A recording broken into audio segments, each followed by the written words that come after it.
Bonsoir à tous, vous êtes sur votre programme, votre rendez-vous de 17h, c'est le Grand Banja et nous sommes entourés d'invités exceptionnels.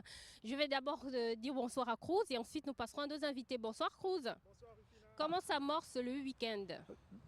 Le week-end s'amorce très bien. Aujourd'hui, j'ai pu bénéficier d'une formation venant bien sûr de l'UNESCO sur la protection de l'enfant, la couverture médiatique de toutes les activités qui concernent les enfants. Donc, je crois que le week-end s'amorce très bien. Waouh, donc toi, quand tu travailles, le week-end est très bien. Pour les autres, le week-end c'est synonyme de vacances, mais toi, le week-end c'est synonyme de travail. Oui, D'accord, ok, on Cruz. m'a toujours appris à ne pas rester les bras croisés. Mon père m'a toujours dit, un homme ne dit jamais, je n'ai rien à faire. D'accord, mais il t'a quand même appris à te reposer 2 minutes quand même. On se repose, Mhm. mais on va beaucoup plus se reposer après la mort. Très bien, Cruz. On va rester sur ta logique des choses, c'est pas grave. Mais nous allons aussi dire bonsoir à nos invités sur le plateau. Nous allons commencer par saluer Monsieur Jean-Juste Nan qui vient nous parler du programme ISO 9001. Bonsoir, monsieur. Bonsoir madame. Vous allez bien? Je vais bien, merci. Le week-end Et s'amorce très bien. Très bien, toujours dans le travail aussi, malheureusement. Ah, vous aussi, vous êtes dans le travail. Là, je vous présente en condensé comme ça notre conducteur de la journée. Donc, après Monsieur Juste Nan, nous nous tournerons vers Aziz Odjir, qui est un entrepreneur numérique, qui viendra nous présenter les propositions qu'il a faites pour ce qui est du développement du secteur du numérique. Bonsoir, Aziz. Bonsoir à tous. Ça va? Ça va très bien, merci. Comment se porte le numérique au Gabon?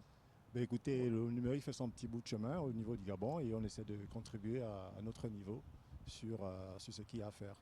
D'accord. Et de ce qu'on a vu, de très belles contributions en perspective. En tout cas, merci. Voilà. Après Aziz, nous nous tournerons vers Monsieur Kadhafi Malam. Bonsoir, Monsieur Kadhafi. Bonsoir. Alors, Monsieur Kadhafi Malam viendra nous présenter la grande foire du Big Match, n'est-ce pas? Oui, normalement, mais vous devez aussi me demander comment est-ce que j'entreprends mon week-end qui arrive là dans quelques minutes. D'accord. Comment est-ce que vous préparez votre week-end? Je vais essayer de paraphraser M. Cruz tout à l'heure, mais d'une autre manière en disant que nous avons l'éternité pour nous reposer. D'accord. Donc, pas de repos pour les braves. C'est comme ça qu'on dit. Notre dernier invité de la première partie, ce sera Monsieur Armel Inienza qui viendra nous parler du premier concert de King Mensa. King Mensa, c'est un artiste qui est très adulé par nos mamans. Moi, je le connais par l'entremise de ma maman. Et c'est la première fois qu'il vient à Libreville. Et il a décidé de faire un concert. Oui, il a décidé de faire un concert live. Alors, je dis bonsoir le Mbanja, bonsoir le Gabon et bonsoir la Gabon première. Bonsoir tout le monde, bonsoir l'Afrique. Alors, merci beaucoup. Ça, ce sera pour notre première partie.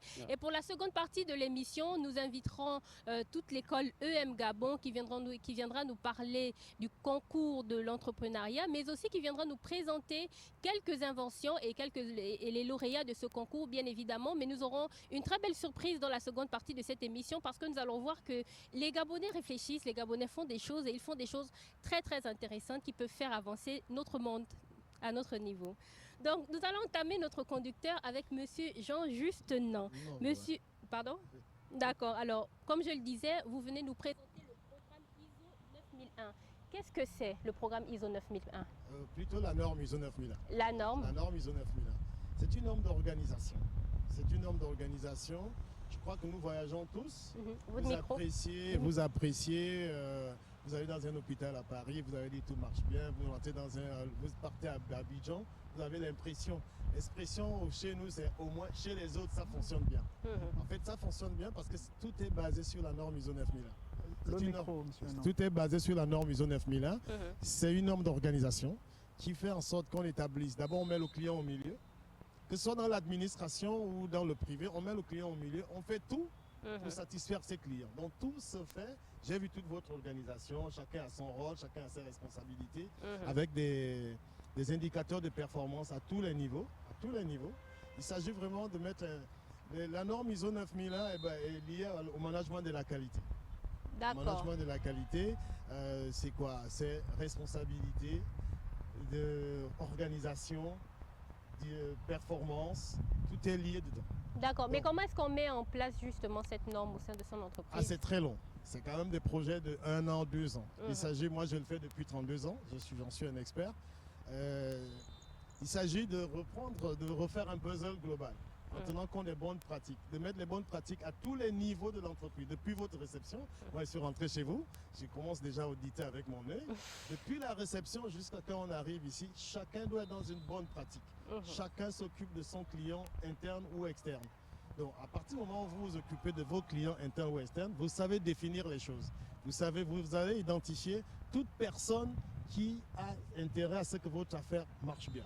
Donc, on va passer en revue toute votre organisation, depuis la balayeuse, qui a un rôle important, jusqu'au DG.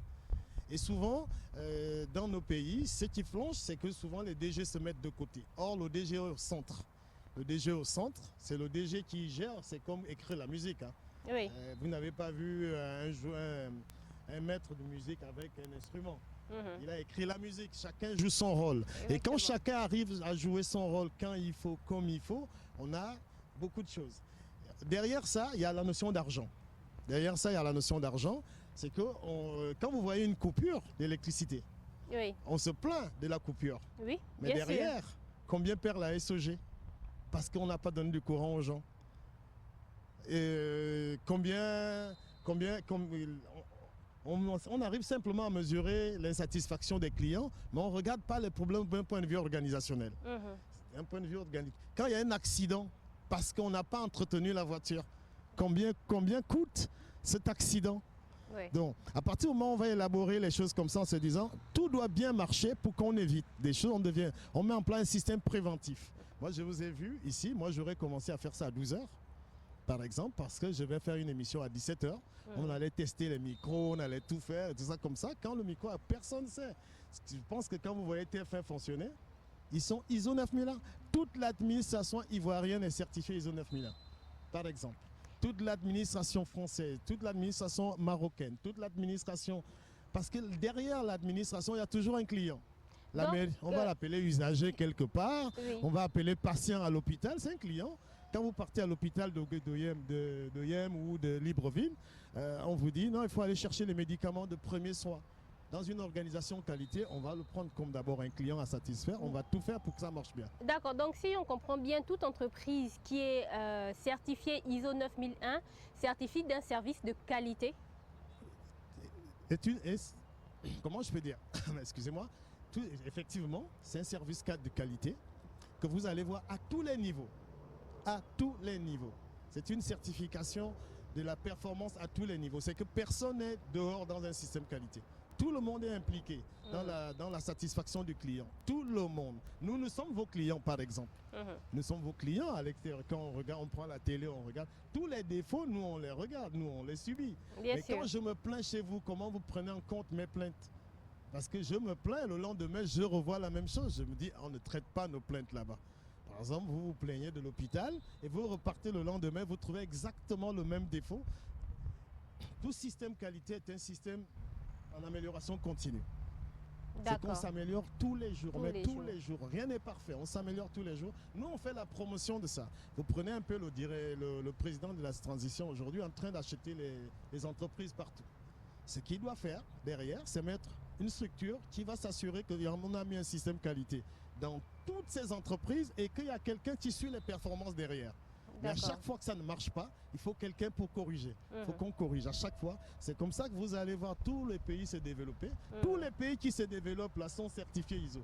Tous ces pays, ISO 9001, tous ces pays-là. Donc toute entreprise est capable d'avoir la certification ISO 9001. Toute entreprise. Moi j'ai un petit cabinet, je suis certifié ISO 9001. Et pourtant on n'est que 4-5 personnes en fixe. Tout le monde, vous ici, vous devez être certifié ISO 9001. Et vous allez voir qu'est-ce que ça fait une société certifiée ISO 9001. Moi, je vous invite franchement à visiter les sociétés ISO 9001. Tout est millimétré pour vous. C'est pour ça que vous pensez que c'est mieux ailleurs. C'est pas fait, ça n'arrive pas comme ça. C'est le fruit d'un long travail. J'ai vu un peu les gens de IEM. Il y a très très longtemps, j'ai enseigné chez eux le management de la qualité. Malheureusement, il n'y a pas beaucoup de praticiens. Moi, j'ai 32 ans d'expérience. J'essaie d'emmener plein de jeunes à apprendre parce que c'est un métier qui est encore ouvert. C'est un métier qui est ouvert. Beaucoup de gens ne connaissent pas le management de la qualité. Depuis 32 ans, je n'ai jamais chômé. Je ne suis pas un fils de riche, mais je n'ai jamais chômé. Jamais. Je ne sais même pas si je vais prendre ma retraite. D'accord. Merci, Monsieur Jean Justin, pour toutes ces informations sur la certification ISO 9001. Et comme vous le dites, toutes les entreprises sont encouragées justement à travailler sur cette certification. Vous avez commencé un peu à taper sur nous, mais bon, on va y arriver. Non, c'était juste un exemple. C'est bon, d'accord, on y arrivera. Merci beaucoup, Monsieur Jean Justin. Alors là, on va se tourner vers Aziz Odir. Aziz qui vient nous parler de ses propositions pour le secteur du numérique au Gabon. Il a commis un ouvrage qui s'appelle « Les propositions d'orientation stratégique Horizon 2030 ». Quelles sont ces propositions en condensé? Quelles sont les propositions qui sont faites dans cet ouvrage? Alors encore merci pour l'invitation. Les propositions sont de plusieurs ordres, hein. Il y a plusieurs niveaux. J'entame ce document avec la présentation des enjeux géostratégiques et géopolitiques en lien avec le numérique. Il y a une partie sur les réformes et dans la partie réforme, je vais mettre 3 propositions. La première proposition, c'est de mettre en place du moins la création d'un Conseil national du numérique qui va justement encadrer et réguler ces secteurs-là. Je propose également l'élaboration d'un code du numérique. Nous avons un code de la communication, mais malheureusement, nous n'avons pas une politique sectorielle au niveau du numérique. C'est pourquoi j'appelle à l'élaboration d'un code du numérique. Il y a déjà d'autres pays qui le font en Afrique, hein. Je pense notamment au Sénégal, je pense au Bénin, qui le fait très bien et qui a une bonne expérience à ce niveau-là. Et l'autre élément au niveau des réformes dans le secteur du numérique, c'est la création d'une agence dénommée Gabon Numérique, qui va justement mettre en avant toutes les politiques, toutes les stratégies pour pouvoir développer une action dans le domaine du numérique, dans l'écosystème du numérique au niveau global. C'est-à-dire que toute la stratégie de transformation numérique de l'État va passer par cette agence-là. C'est vrai qu'aujourd'hui, nous avons une agence de promotion du numérique, mais ce que je propose ici, c'est quelque chose de beaucoup plus évolué qui va toucher un ensemble de pans, parce que le numérique, il est transversal. Souvent, on voit le numérique par la porte de la technique, mais en fait, c'est une erreur en fait, de pouvoir penser la chose ainsi. Nous vivons dans un environnement de tout ou presque numérique. Tout le monde est concerné par le numérique. Tous les secteurs d'activité sont concernés par le numérique. Et donc, il est important que nous puissions encadrer justement cet environnement-là, cet écosystème-là, de manière à ce que tous les acteurs puissent profiter équitablement de ce qu'il y a dans ce numérique. Mais à vous entendre, on penserait que la NINF finalement ne joue pas son rôle. Parce que tout ce que vous dites rentre dans les missions de la NINF justement. Non, en fait, la NINF, c'est l'Agence nationale des infrastructures numériques et des fréquences. Mais elle a aussi le devoir de vulgariser le numérique. Entre autres, mais ce n'est pas sa mission principale. Sa mission principale, c'est de déployer l'infrastructure numérique. Il faut comprendre qu'aujourd'hui, un peu par abus, lorsqu'on parle du numérique, on ne voit que le côté Internet. Mais en fait, le numérique, ce n'est pas que ça. C'est pourquoi d'ailleurs la NINF ne s'occupe pas que de la partie Internet. On a les fréquences dans tout ce qui est radio, télévision, etc. Okay? Donc, la mission de la NINF, c'est vraiment de déployer toute l'infrastructure. Si on prend la partie Internet, on va se rendre compte que le projet CAP4, qui a été financé par la Banque africaine de développement, qui a permis de déployer la fibre optique au niveau de relier de bout en bout, ne serait-ce qu'entre l'estuaire et le Haut-Ogooué, le Gabon, en fibre optique, c'est un projet qui justement avait pour but de relier, de connecter le pays au réseau Internet de haut débit. Ça, c'est la première chose. La deuxième chose dans le projet CAP4, qui malheureusement n'est pas encore mis en place, n'a pas encore vu le jour, c'était de mettre en place ce qu'on appelle les data centers. L'objectif autour du data center, c'est de pouvoir garantir que les données qui sont exploitées au niveau du cyberespace gabonais puissent rester au niveau local. Et ça, c'est un enjeu de souveraineté numérique, souveraineté technologique. Voilà. Je vais revenir quand même sur la question de la data center parce qu'on se souvient que le 23 juin, je pense le 23 juin 2023, il y avait eu une signature, une convention qui avait été signée entre l'État gabonais et une entreprise indienne pour créer une data center au niveau du Gabon. Est-ce que ce projet a été abandonné? Alors, je pense que la question doit se retourner au niveau du ministère en charge de l'économie numérique. Mais ce que je vais dire, c'est que ce n'est pas la première. Là, vous parlez d'une agence, d'une société indienne, mais il y a plusieurs sociétés qui sont venues au niveau du Gabon, justement pour avoir des partenariats dans ce domaine-là. Je vais prendre un exemple. Vous savez, aujourd'hui, lorsqu'on parle du numérique, il y a des enjeux beaucoup plus grands en dehors de la simple connexion Internet, en dehors des simples formations pour développer des sites Internet, des infographies. La question, elle est d'ordre géopolitique et géostratégique. Si je prends l'exemple, il y a 2 ans de cela, 2 à 3 ans de cela, vous avez eu des représentants de Facebook qui étaient venus au Gabon rencontrer le ministre de l'économie numérique de l'époque pour justement la question sur les câbles Internet. Oui. La question des câbles Internet, c'est une question majeure. Aujourd'hui, l'Afrique est ceinturée par le plus long câble Internet au monde. Il est de 37 km. C'est le câble To Africa. Okay? Mais aujourd'hui, on va se rendre compte qu'au tout début, les pays avaient la même mise sur ces câbles Internet-là. Mais aujourd'hui, on se rend compte qu'il y a des sociétés, notamment les GAFAM, donc Google, les Amazon, sociétés Facebook, privées. voilà, toutes ces grandes sociétés américaines-là qui ont pris le pas sur les États et qui détiennent à elles-mêmes leur propre câble. Donc ce sont des questions qu'il faut regarder de très près parce que ce sont des enjeux beaucoup plus très importants en termes de sécurité et en termes de souveraineté, l'éthique dans ce qui est fait au niveau des données. Alors, Rufina, si tu me permets, quels sont les défis que le Gabon doit relever aujourd'hui justement pour pallier aux problèmes? Alors dans le document, j'ai identifié 2 défis. Le premier défi, c'est le défi en termes de formation. Mais c'est pas juste la formation, encore comme je disais tout à l'heure, même si c'est nécessaire d'apprendre aux jeunes de se tourner vers les nouveaux métiers du numérique, créer des sites internet, faire de l'infographie, c'est très bien, mais c'est pas de ces formations-là dont je parle. Aujourd'hui, ce document, c'est vraiment un document qui est aujourd'hui déposé sur la table de certaines institutions au niveau du gouvernement notamment. Les formations dans la robotique, les formations dans le biomédical, les formations dans la physique quantique, ce sont des éléments très importants aujourd'hui qui sont faits ailleurs. Ne serait-ce que si je prends le cas du Maroc, si je prends le cas du Kenya, nous avons des hubs technologiques qui se développent ici et là en Afrique, et le Gabon, qui est au centre de l'Afrique centrale, est totalement absent de ces enjeux-là. Si aujourd'hui il y a un jeune qui a eu son bac, là il y a les jeunes bacheliers qui ont eu leur bac, ils vont se tourner vers l'Afrique de l'Ouest pour aller apprendre.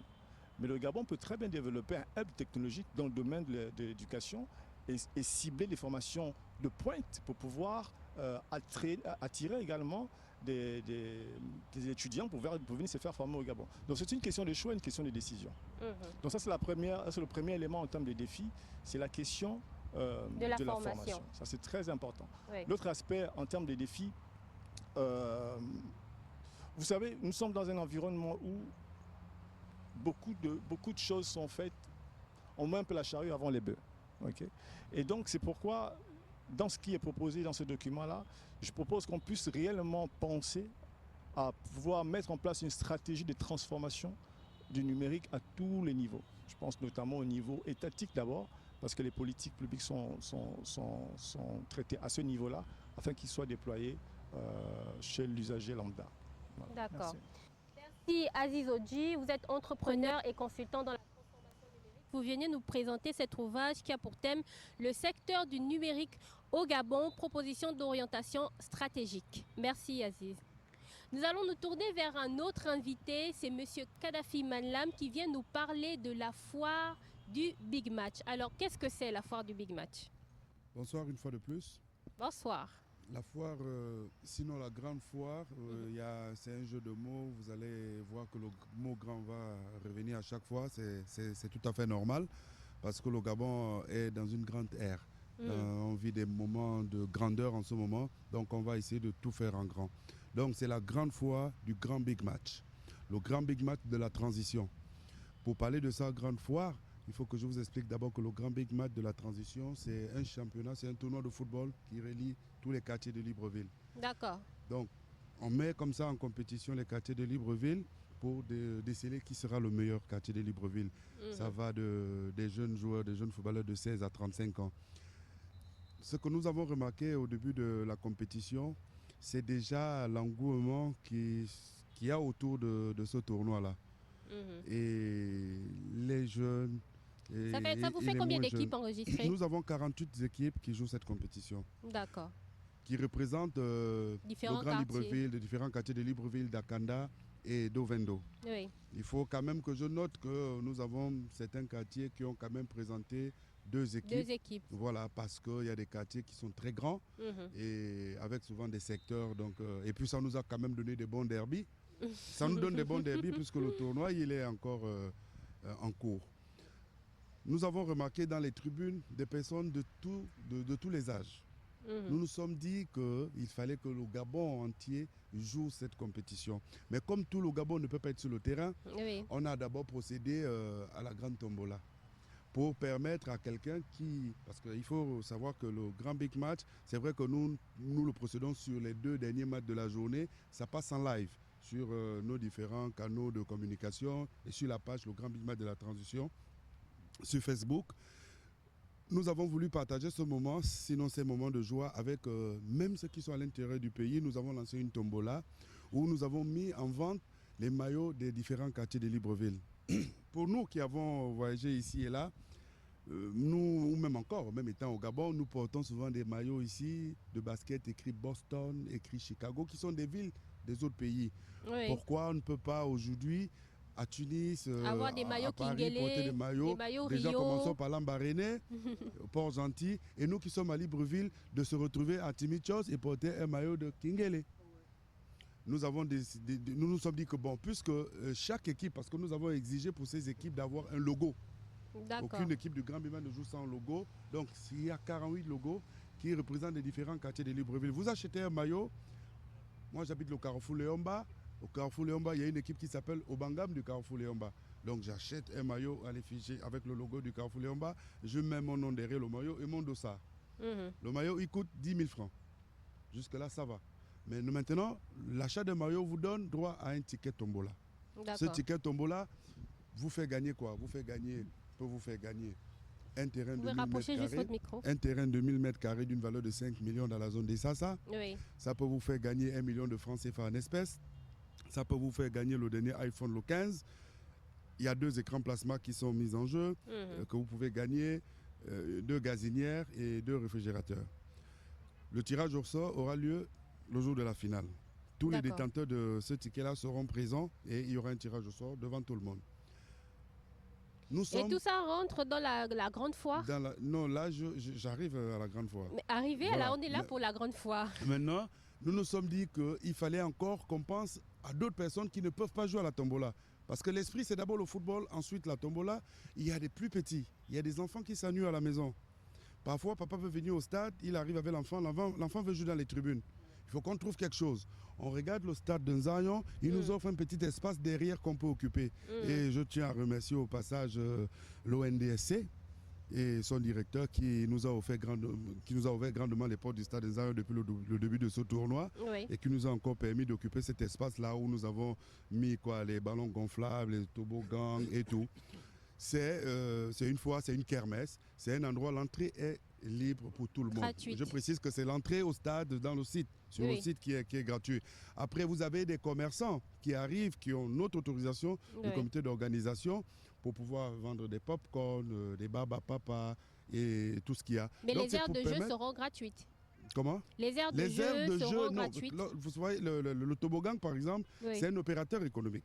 C'est un entrepreneur gabonais qui amène ces outils. Nous, on a l'espace, on permet à tout le monde de venir. Il y a un terrain de basket qui est déjà là depuis. Ceux qui ont le balle, ils peuvent jouer, ils peuvent s'amuser. Les parents qui amènent leurs enfants, et s'il y a une plus grande personne qui peut recevoir les plus petits, papa est dans les tribunes. Là, au moins, il sait que les enfants sont là à côté et à la fin, tout le monde rentre. Ça permet à la jeunesse gabonaise d'être occupée sainement. Nous sommes en période de vacances. Il faut que, au lieu de rester, parce que moi je ne vais pas, ici et là j'ai parlé de jeunes qui passeraient tout leur temps dans des endroits qui ne sont pas propres pour l'enrichissement même spirituel, les bars et consorts, mais il y a aussi le fait de rester collé à la télé toute la journée à la maison ou sur les téléphones qui ne sont pas aussi bien pour les enfants. Il serait bien de venir un peu s'amuser. Il y a des gens qui habitent, et ça, ce n'est pas un problème lié au Gabon. Il y a des gens qui vivent dans des quartiers où ils n'ont pas des espaces de jeu, où les enfants n'ont que leur terrasse parfois ou le salon de la maison pour s'amuser. Le stade de Nzayon est ouvert jusqu'à la finale.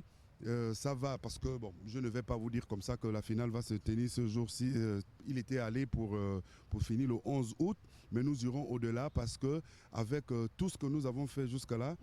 Donc nous n'avons pas de date pour la grande foire. Oui, j'arrive. Non, la foire elle est ouverte depuis lundi. Elle est ouverte depuis lundi. Ça va aller lundi jusqu'à la fin du tournoi. D'accord. Voilà. Moi je n'ai pas la date du tournoi. Pourquoi? Et personne n'est là d'ailleurs parce que heureusement qu'on n'est pas là pour le tournoi. Voilà. Non, c'est lié les deux. C'est lié. Vous ne pouvez pas organiser la foire. En fait, on n'est pas venu organiser la foire. Nous, on a organisé le grand Big Match de la transition. Voilà, c'est en pensant aux plus petits que nous avons ouvert la foire. Oui. C'est en pensant à la population gabonaise que nous avons ouvert la grande tombola. Voilà, par exemple. Donc, lorsque nous communiquerons la date de la finale du grand tournoi, vous serez la fin de la foire également. D'accord, donc mais on retient quand même que la foire est ouverte depuis lundi. Et elle ne se fermera que lorsque le tournoi sera terminé. Et c'est de midi à 18h. C'est de midi à 18h. Tous les jours, sauf le samedi et le dimanche. Parce que le grand bima de la transition, c'est du lundi au vendredi. D'accord, très bien. Le rendez-vous est pris, en tout cas pour ceux qui sont très près de la localité de Nzarian. Vous avez dit c'est au stade de Nzarian, c'est cela? Même pour ceux qui sont loin. Même pour ceux qui sont loin, on a des clubs qui jouent le grand Big Match de la transition, qui sont d'Akornam, qui sont d'Alenakiri, qui sont de Malibé. Ils viennent pour participer au tournoi. Et en même temps, il y a la grande foire juste à côté. Vous y êtes tous invités de lundi à vendredi à partir de midi. De midi. Exactement. Voilà, pour ceux qui viennent pour la foire, ceux qui veulent venir pour regarder les matchs, c'est à partir de 10h. Les matchs commencent à 10h. À 10h, voilà. D'accord, très bien. Merci, Monsieur Kadhafi Malam. On a pris note et on va tous se rendre à la foire. Vous êtes tous les bienvenus, vous êtes attendus. Voilà, merci beaucoup. Et venez jouer aussi à la tombola, peut-être qu'on pourra gagner. Mais moi, j'ai ma chance dans les tombolas, je gagne jamais grand-chose. Peut-être que cette fois-ci, vous ne serez pas malchanceuse. Voilà. Peut-être, qui sait. Alors, nous allons nous retourner vers notre dernier invité pour cette première partie. Pardon, excusez-moi. Voilà, vous venez nous parler, Monsieur Iniesa, vous venez nous parler du premier concert de King Mensa. Ouais. Déjà, présentez-nous en bref qui est King Mensa pour ceux qui ne le connaissent pas, parce que c'est un artiste d'une certaine génération quand même. Ok. Je salue d'abord toute la communauté togolaise qui sont à l'écoute actuellement, et surtout la Gabon Première. King Mensa, c'est un artiste, une icône de la musique togolaise, c'est un roi de la musique togolaise. Donc, en fait, ce n'est pas un concert à Takuté, mais c'est un retrouvaille. Un retrouvaille de toute la communauté togolaise, de toute l'Afrique en général. Voilà. D'accord. Alors ce concert, il va se passer où? Il va se passer ça quand? va se passer à la N7, à la salle, l'amphithéâtre. Voilà. À l'amphithéâtre de l'N7, à partir de quelle heure? À partir de 17h. À partir de 17h. Ouais. Donc on aura droit à tout le répertoire de l'artiste? Oui, vous avez droit à tout le répertoire de l'artiste. Les entrées, c'est 5 000 et 10 000 francs. D'accord. Est-ce qu'on aura une séance de dédicace?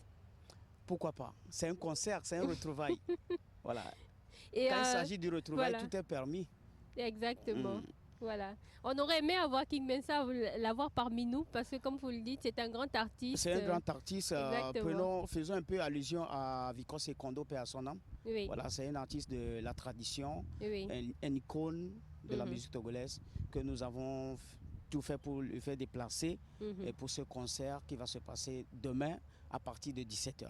D'accord. Vous avez quand même eu le temps de le faire découvrir le Gabon, vu que c'est sa première fois à Libreville, la culture, là, les gens. Émission, mais la raison pour laquelle il n'est pas là. D'accord. Voilà. Faites-lui goûter les feuilles de manioc à l'Odica. Pardon, qu'est-ce que je raconte? Les feuilles de manioc à l'huile de palme. Voilà.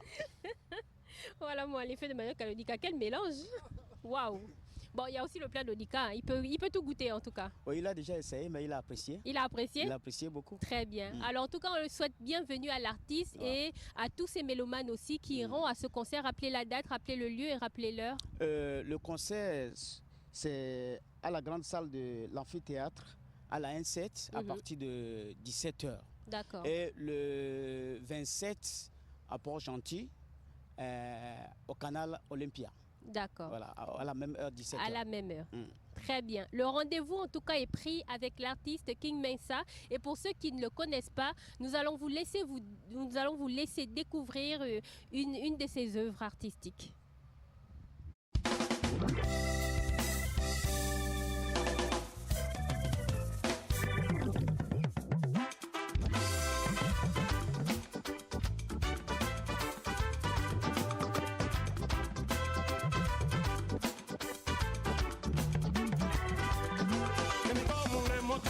miona bonabe papala fofochi etonina mi tape onina mi mauna gana wonuse ne baira wo ne be ha otona mi papa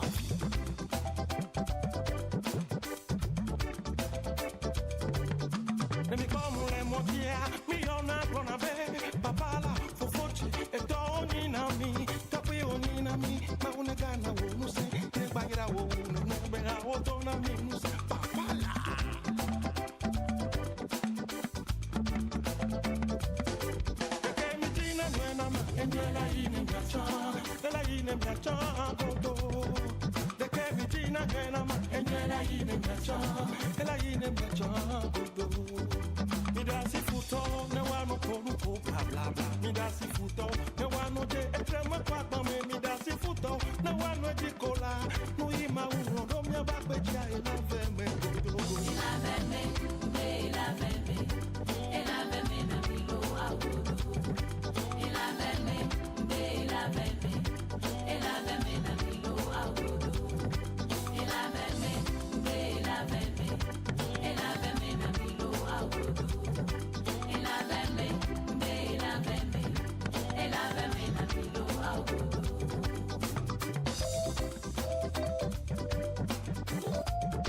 Alors pour ceux qui nous prennent que maintenant, bienvenue dans cette seconde partie de l'émission Le Grand Banja. Nous avons des invités de marque. Bon, comme d'habitude, nos invités sont toujours exceptionnels. Et là, nous allons rentrer dans le sujet de l'entrepreneuriat comme une solution pour lutter contre le chômage. Et pour en parler, nous aurons d'abord Dr Matungu Esmeda, qui est la directrice de EM Gabon Business School. Bonsoir, madame. Bonsoir, madame. Bien. Et ensuite, nous aurons M. Magloire Blancpain, qui est expert en technologie et innovation et qui est là en tant que panéliste de la journée de l'entrepreneuriat qui a été organisée au sein de l'université EM Gabon. Bonsoir. Bonsoir, madame. Merci d'être là. Alors, à notre droite, nous avons les lauréats du concours de l'entrepreneuriat qui s'est organisé dans l'université EM Gabon. Bonsoir. Bonsoir. Nous parlerons avec vous de vos prix, de ce que vous avez, déjà, qu'est-ce que vous avez proposé et ensuite ce que vous allez faire de vos prix, bien évidemment. Et nous nous tournerons ensuite parce que cette école EM Gabon a toujours beaucoup de choses à organiser et beaucoup de surprises. Il y a des étudiants justement de cette université qui nous proposent une invention hors du commun. Nous aurons le plaisir justement de découvrir avec vous cette invention. D'ailleurs, je vais de ce pas me rapprocher d'eux. Ils vont nous présenter s'ils ont inventé ou ce qu'ils ont fabriqué. Ça dépend. Bonsoir. Bonsoir. Alors, je vais vous passer mon micro et vous allez essayer de nous expliquer en condensé qu'est-ce que c'est que cette invention. Il y a plein de fils électriques. Moi, franchement, je suis un peu perdue. Bonsoir, nous sommes le génie biomédical de l'école de santé. Nous sommes le génie biomédical de l'école de santé de Libreville du groupe EM Gabon Université et nous sommes ici présents pour vous présenter notre système d'allumage grâce à une télécommande et grâce au son. Je vais laisser le soin à mes condisciples pour vous donner un peu plus de détails sur le travail qui a été effectué. D'accord. Ok. Ici, pour pouvoir contrôler l'allumage et l'extinction de notre ampoule, on utilise des capteurs. Ici, vous voyez, on a un capteur infrarouge hier et ici un capteur de son. Ces différents capteurs vont capter des signaux analogiques. Puis, ces signaux analogiques vont être échantillonnés et convertis. Peut-être les mots sont trop forts. Oui, j'allais vous dire aussi, essayez de traduire en plus simple. En fait, ils vont être convertis. D'accord. Voilà. En langage binaire, en langage machine 0,1 pour être exploité par la carte. Ce qui va nous permettre de contrôler, comme ici à l'aide d'une télécommande, l'allumage et l'extinction grâce à une ampoule. Mais aussi grâce au son. Ici, on a une démonstration. Vas-y. Ah, d'accord. Là, c'est un peu plus parlant. Ça veut dire que si je suis allongée sur mon lit dans ma chambre et que je n'ai pas envie de m'embêter, de me lever pour aller à l'interrupteur, j'ai juste à frapper des mains et j'arrête la lumière. Effectivement. Voilà. Et je peux aussi utiliser une télécommande. N'importe quelle télécommande. Comme ici. on a un peu utilisé la télécommande Canal+ pour D'accord. notre Voilà. expérience. Waouh, ça c'est génial. Et donc c'est un système qu'on peut intégrer dans toutes nos maisons, Toutes les quel que maisons. soit notre... Oui, effectivement. Waouh, génial. En tout cas, félicitations les jeunes. Merci. C'est une très très belle invention. Oui, Merci. Grosse, tu avais des questions? En fait, je viens d'assister à quelque chose d'incroyable. Oui, quand tu Donc, veux qu'est-ce que tu participer? as fait? Oui, voilà, effectivement. Vous pouvez essayer encore pour éteindre. Voilà. Waouh, c'est vraiment exceptionnel. Oui. La télécommande, Voilà. vous essayez. Mais c'est pas une télécommande. C'est ce qu'ils Non, disent, non. tu peux utiliser n'importe quelle Avec télécommande. n'importe quelle télécommande. Le 1 pour allumer. Oui. Voilà, Le 4 pour... Le 4 pour arrêter. Le 4 pour arrêter. Oui, oui. Voilà. Ça a été programmé ainsi. Non, c'est exceptionnel. Les gens vont encore dire le vampire d'Idiata. Bon. Ou encore le vampire du Gabon. En tout Ouais. cas, merci à la jeunesse, merci pour Merci cette à belle invention. Ça prouve vraiment que notre jeunesse fait des choses extraordinaires. Merci à vous. Et qu'il faut mettre ça en lumière aussi. Ouais. Voilà. Merci Félicitations et encore. félicitations. Donc, on va passer le micro au lauréat. Et là, tout de suite, j'ai envie de me tourner vers Dr Matungu et Monsieur Blancpain. Qu'est-ce que ça vous fait de voir ces jeunes avec ces inventions comme ça? Ben, c'est un sentiment de fierté, parce qu'il faut dire que lorsque nous formons des étudiants, c'est bien entendu pour qu'ils soient capables de le restituer à travers leur professionnalisme, à travers leur performance, mais aussi à travers des réalisations concrètes comme celles que nous venons de voir en direct. Monsieur Blancpain? J'aimerais d'abord vous remercier de nous avoir invités et préciser que j'ai été panéliste invité par la Business School pour partager la vision de l'entrepreneuriat, mais l'entrepreneuriat du futur. D'accord. Le monde entier bouge actuellement, mais nous avons voulu présenter aux jeunes quelles sont les grandes tendances en termes de technologie, quelles sont les technologies qui marchent, comment elles ont été mises en place et qu'est-ce qu'elles peuvent faire pour les jeunes et créer de l'emploi. Mais permettez-moi, avant de terminer, de vous dire ceci. Oui. En 2017, il y a une étude qui a été menée par un think tank qu'on appelle l'Institut pour le futur, en partenariat avec Dell. Ils avaient réuni 20 experts pour faire une étude sur la situation de l'entrepreneuriat et du salariat en 2030. 2030, c'est dans 6 ans. Et cette étude a donné le résultat suivant: 85% des métiers qu'il y aura en 2030 n'existent pas. C'est-à-dire en 2017, c'est ce que l'étude disait. D'accord. Et nous sommes actuellement en train de voir comment l'intelligence artificielle est en train de disrupter les métiers, la forte présence des technologies, et nous avons voulu partager ça avec les jeunes de EM et leur montrer que la tendance va être celle-là. Mais il ne faut pas avoir peur, il faut simplement s'informer et se former. Merci. Comment faire justement pour accompagner ces jeunes qui viennent d'inventer cette lampe, je ne dirais pas magique, comment faire pour les accompagner afin qu'ils soient des entrepreneurs hors pair demain? Alors, je n'apprends rien à la directrice. Depuis toujours, les universités ont été le centre de la connaissance. Hewlett et Packard ont inventé HP, le premier ordinateur. C'était la première start-up. Ensuite, vous avez eu Mark Zuckerberg qui a travaillé à Harvard, qui a appris à Harvard, mais qui n'a jamais terminé la première année et qui a créé Facebook, qui est devenu Meta. Mais vous avez Larry Page et Sergey Brin de Stanford qui ont créé Google. Donc ce sont autant d'exemples qui montrent que nos universités au Gabon doivent s'aligner. Et ce qui est en train de se passer n'est que le début d'une grande aventure. Donc ce que les jeunes ont pu réaliser, ça c'est de l'électronique avec un peu d'informatique à l'intérieur. On appelle ça un interrupteur clap. C'est un interrupteur qui se déclenche à partir d'un bruit, d'un son et en général le battement des mains. D'accord. Et comme vous êtes en train de si bien le dire, c'est une aventure qui commence. Et là, je me tourne vers les lauréats du concours de l'entrepreneuriat qui a été organisé par l'université EM Gabon. Déjà, est-ce que vous pouvez nous présenter les différents projets que vous avez proposés et qui vous ont permis d'avoir ces prix? Donc, bonsoir à tous et merci pour la question. Je représente la start-up Employer Cassava. Voilà, nous avons eu la première place au niveau du concours de meilleur projet. Et alors, notre start-up intitulée Employer Cassava, c'est une start-up qui vient proposer à son segment client, c'est-à-dire les commerçantes et les ateliers de transformation, un produit de qualité, c'est-à-dire une pâte de manioc et un manioc fermenté qui respecte la chaîne logistique et les conditions de fond et de forme, voilà, de son produit.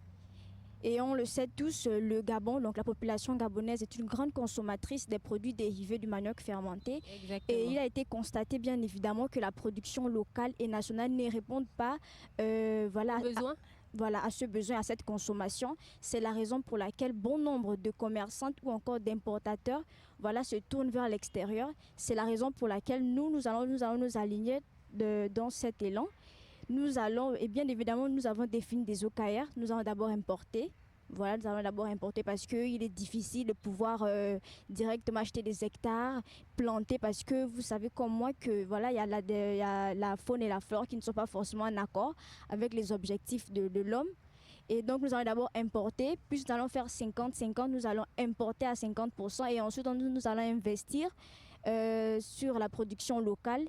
Et à long terme maintenant, nous allons devenir des producteurs locaux. Donc nous allons produire au Gabon, nous aurons nos terres, nous aurons nos plantations et pourquoi pas plus tard maintenant exporter des produits issus de notre production locale, c'est-à-dire du tubercule, du manioc fermenté. D'accord, très bien. Et pour ce qui est du second lauréat? Bonsoir à tous, je m'appelle Agbovi Merveille. Donc notre projet s'intitulait e-Carnet. E-Carnet est une solution de gestion numérique qui veut nous permettre de réunir tous les événements médicaux survenus depuis notre naissance. C'est-à-dire que c'est un logiciel en ligne sur lequel on pourra avoir déjà une information sur votre groupe sanguin. Ce logiciel permettra de faire la liaison entre les différents professionnels de la santé qui interviennent dans vos soins. On pourra retrouver à l'intérieur tout ce qui est analyse médicale, consultation, vos vaccins, en fait tout votre historique médical à l'intérieur de notre solution. Donc e-Carnet est censé faciliter la prise en charge des patients en permettant aux médecins et aux professionnels de la santé de remonter plus facilement dans l'historique des soins de leurs patients. Et donc notre solution va être implémentée. Nous espérons que notre solution soit implémentée dans les centres de santé, les hôpitaux du pays, parce que notre solution va permettre aussi va aider à sauver des vies. Je vous prends l'exemple d'une personne qui vient avoir un accident de route. Donc si la personne est admise dans un petit centre de santé du pays, d'abord pour vous faire une transfusion sanguine, il faut déjà faire un test pour déterminer quel est votre groupe sanguin. Or si vous tombez dans un petit centre de santé, qu'il n'y a pas ce matériel pour faire ça, ou bien que les personnes qualifiées pour faire ça soient absentes, donc dans ce cas on vous transfuse au groupe sanguin O, qui est un donneur universel. Or si vous avez aussi la malchance, il n'y a pas le groupe sanguin O, alors dans ce cas vous pouvez décider.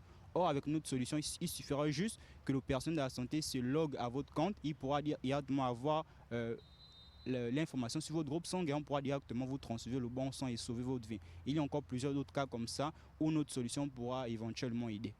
D'accord. Alors, on rappelle que vous avez quand même gagné une très belle cagnotte qui sera fournie par l'université EM Gabon. Qu'est-ce que vous comptez en faire respectivement chacun? D'abord, oui, allez-y, vous avez le micro. Qu'est-ce que vous comptez faire, vous, de votre cagnotte? Déjà, avec notre prix, nous comptons déjà terminer le développement de notre solution parce qu'actuellement, nous sommes juste en phase de... Nous concevons uniquement les maquettes et différentes pages du logiciel. Avec le prix, nous comptons déjà nous rapprocher d'une agence de développement web pour pouvoir finaliser la création de la solution et ensuite former les différents professionnels de santé à propos de l'utilisation de notre solution. D'accord, très bien. Et vous? Alors, une fois en possession des récompenses, nous allons mettre en place la start-up parce que ma start-up, avec mon équipe, nous avons déjà fait des études de marché, nous avons déjà fait plusieurs exercices qui nous permettent là actuellement de pouvoir directement mettre en place notre société. Nous avons déjà un panel fournisseur, nous avons un panel de clients, des clients qui sont prêts à s'engager avec nous. Et donc, une fois que nous serons en possession de tout ce qu'il faut, nous allons directement lancer notre société Employer Cassava. Très bien, de belles inventions, n'est-ce pas, Cruz? Très belles inventions qu'il faudrait justement mieux structurer. Mais la question que je voulais poser à mon jeune frère, on parle de cartes de santé numérique.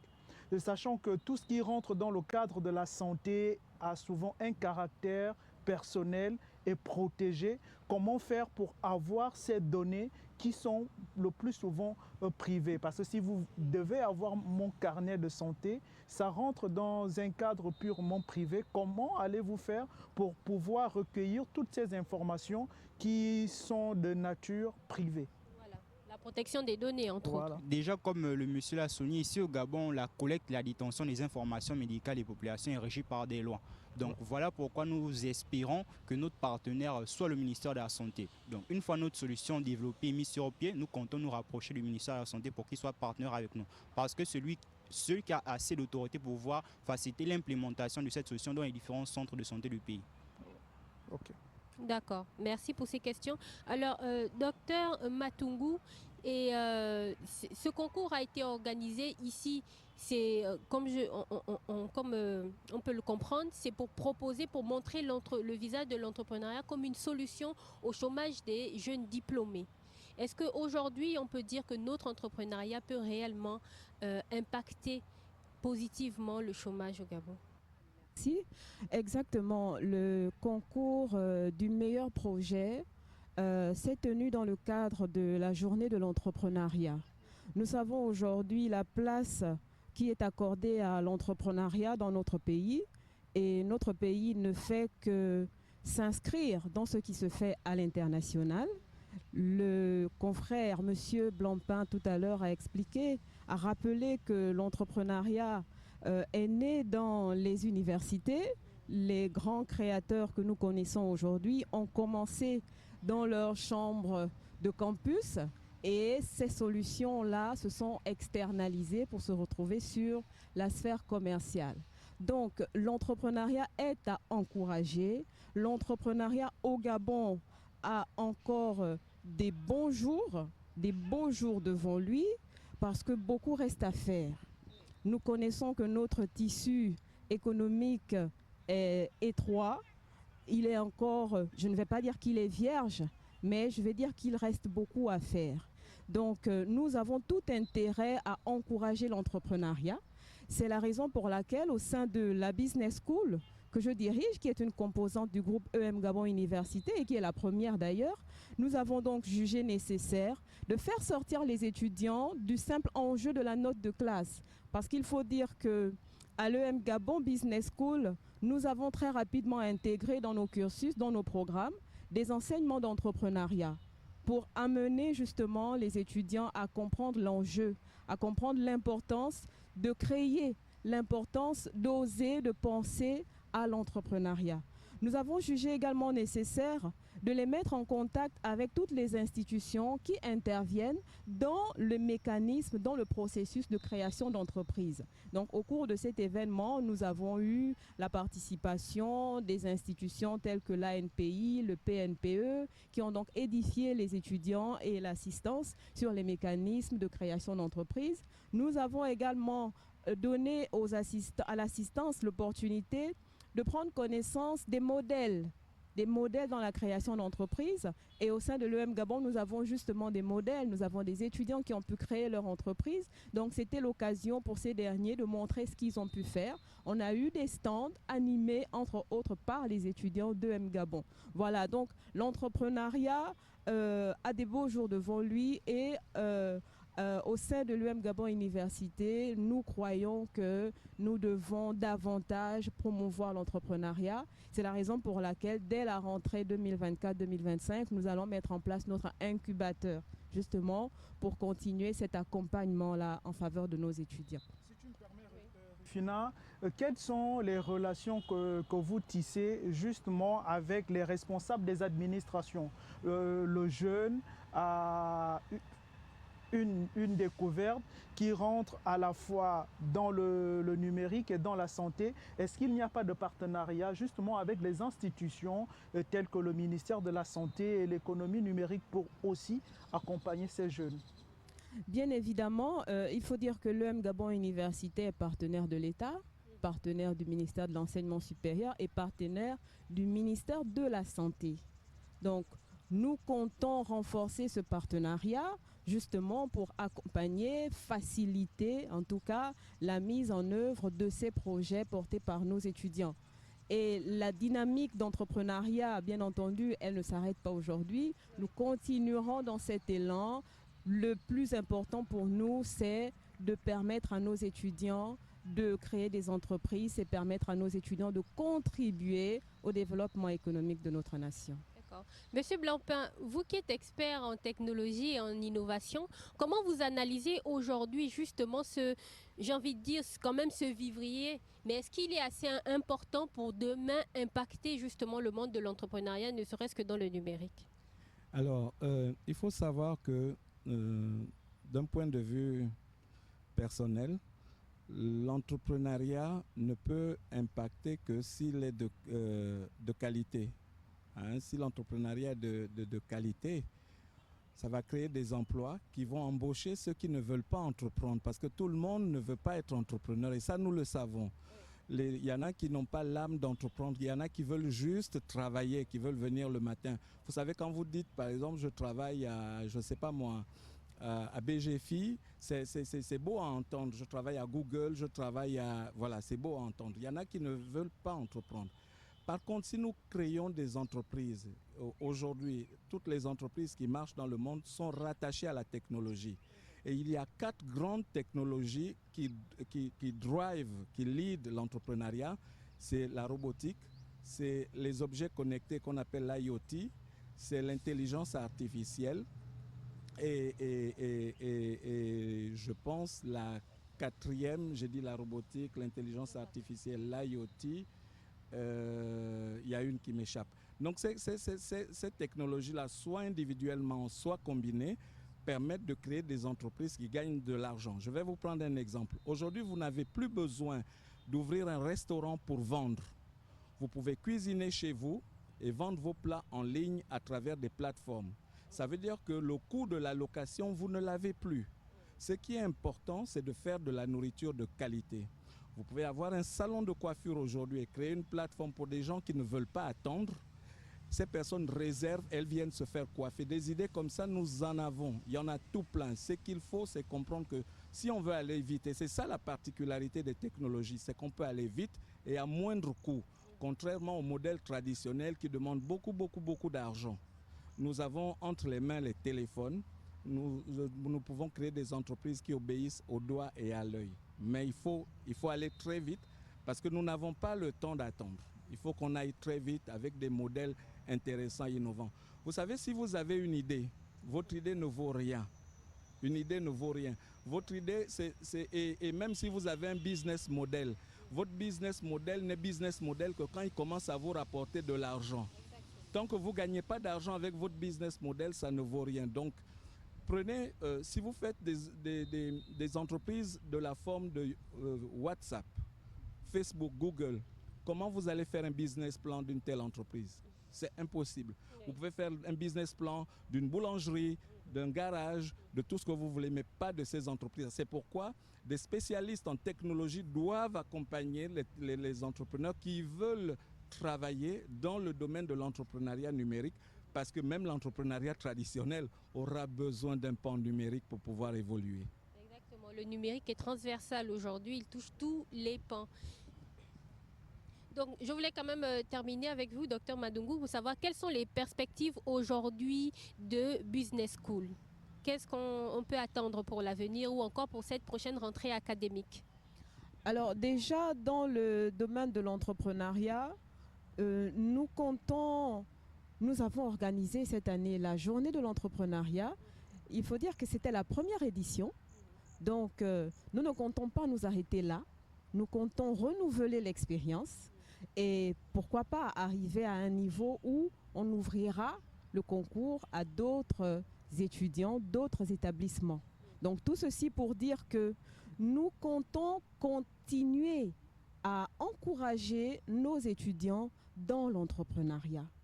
Nous formons des managers, nous formons pour que nos étudiants soient de bons employés, certes, mais nous formons aussi et nous voulons davantage mettre l'accent sur la création d'entreprises, sur la capacité des étudiants à réfléchir, penser à des idées, des solutions aux problématiques que nous rencontrons dans notre environnement et aller jusqu'à la mise en œuvre de ces idées-là.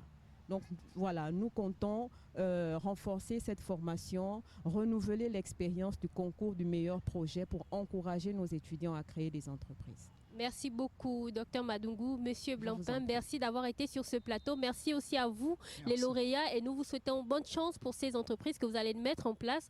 Nous allons terminer l'émission du côté de nos néo-inventeurs. On va revenir sur leur magnifique invention. Ils vont encore nous faire une dernière démonstration de ce qu'ils ont appelé... Vous n'avez pas donné le nom à votre invention. Comment elle s'appelle?